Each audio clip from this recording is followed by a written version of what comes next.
अवामी राब्ता site Twitter और भारतीय हुकूमत के बीच इन दिनों तनातनी चल रही है। हुकूमत की तरफ से जहां ट्विटर के लिए एक खत तहरीर कर दिया गया था और उसमें चंद ट्विटर अकाउंट्स को बंद करने की बात कही गई थी, वहीं पर ट्विटर ने बंद करने के बजाय सरकार के साथ मुज़ाकरात करने की बात कही है और कहा है कि भारत के अंदर ट्विटर के जो नुमाइंदे हैं वो मरकजी वजारत के साथ राब्ते में हैं और बहुत जल्द अपनी पोजीशन को वाजिया करेंगे।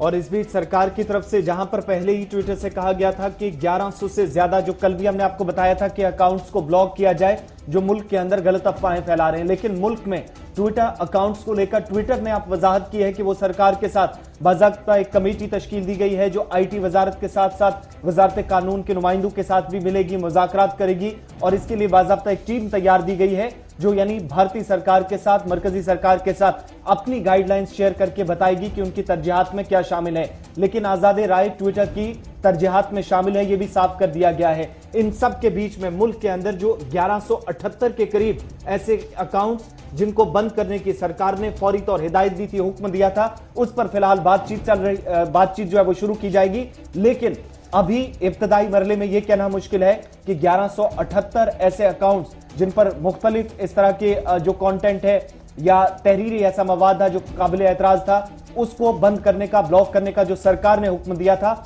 उस पर फिलहाल मोहर ट्विटर की तरफ से नहीं लगाई गई है। ट्विटर की तरफ से साफ कर दिया गया है कि रविशंकर प्रसाद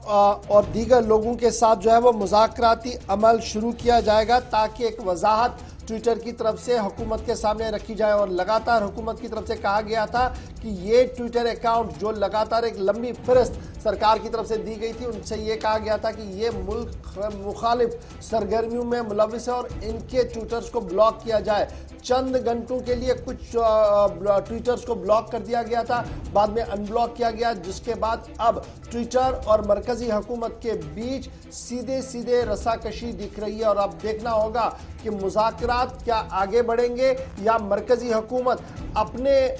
तरीके से आगे बढ़कर ट्विटर पर कार्रवाई करेगी, क्योंकि कल से लगातार जो खबर सामने आ रही है वो ये भी आ रही है कि मरकजी हुकूमत शायद ट्विटर के खिलाफ एक सख्त मौक़िफ़ इख्तियार करेगी। और यही वजह है कि कल से हमने देखा कि रविशंकर प्रसाद और दीगर वज़रा की तरफ से लगातार कू, जो मकामी तौर पर हमारा ट्विटर का न्यामुल बदल हो सकता है, कू ऐप, उसको डाउनलोड करने की तरकीब दी जा रही है और सभी वजारतों से कहा गया कि इसका एहतिमाम और इस्तेमाल जो है वो किया जाए। तो लगभग मामला क्लियर होते जा रहा है कि आने वाले दिनों में किस तरीके से ट्विटर और सरकार के बीच बातचीत होगी। लेकिन कू नया ऐप जो है वो भी कल से बहुत ज़्यादा डाउनलोड होना शुरू